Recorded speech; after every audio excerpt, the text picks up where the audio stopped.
Somewhere, right now, drifting in the thick, acidic clouds of Venus, there might be a piece of Earth. Not a spacecraft, not debris from some human mission, something far stranger and far older. Scientists now think our own planet may have been quietly seeding our closest neighbor with life for over 1 billion years.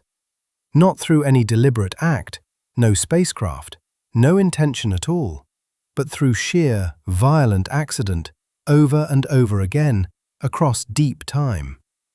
This is the story of how a single asteroid strike here on Earth could end up meaning a living cell, drifting through the clouds of another world entirely. The theory behind all of this is called Panspermia, the idea that life, or at least the raw ingredients needed to build it, can actually travel between planets.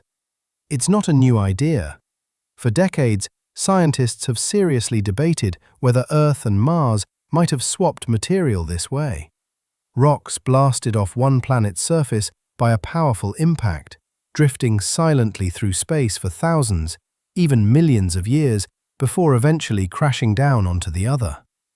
But in that conversation, Mars was always the main focus. Venus, hot, crushing, and famously hostile, rarely even entered the discussion. Until very recently, that is. That changed, with renewed scientific interest in something genuinely strange. The possibility of microbial life hiding not on Venus's surface, which really is far too hostile for anything to survive, but much higher up, inside its thick, swirling cloud layers. Certain altitudes within those clouds have temperatures and atmospheric pressures that are, surprisingly, close to conditions we'd call habitable here on Earth.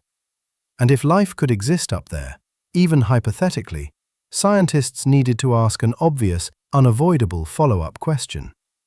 Could that life have originated somewhere else entirely?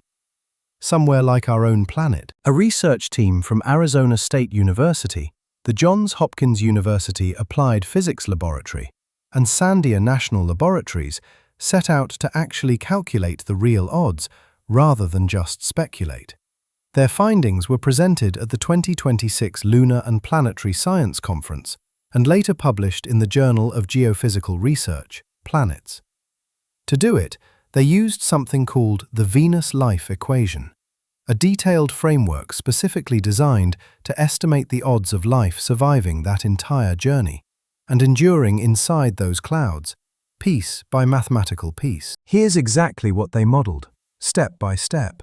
First, a powerful asteroid impact strikes Earth, violent enough to blast surface rock and anything microscopic living inside it out past the atmosphere and into open space. That ejected material then has to survive the vacuum, the radiation, and the extreme cold of interplanetary travel for potentially thousands of years. Then, if it happens to be heading toward Venus specifically, it has to survive slamming into that planet's incredibly dense atmosphere without being completely incinerated on entry. And finally, against all odds, it has to end up drifting in exactly the right, narrow cloud layer. Taken individually, it sounds like an almost impossible chain of coincidences. But run the math across a full 1 billion years of solar system history, and the numbers start adding up to something genuinely surprising. Researchers estimate that roughly 20 billion viable Earth microbial cells could have reached Venus's clouds over that immense span of time. Not all at once, in some dramatic single event, but as a slow, steady, near-invisible drizzle of biology, quietly raining down across deep time, asteroid impact after asteroid impact. Now, to be genuinely clear here, this doesn't mean Venus is currently teeming with life. It doesn't even prove that any of this actually happened at all. What the study really shows is that the underlying physics allows it, that this bizarre interplanetary journey isn't nearly as impossible as it first sounds, once you run the numbers properly. And that raises a strange, almost philosophical complication for anyone hoping to one day find life on Venus.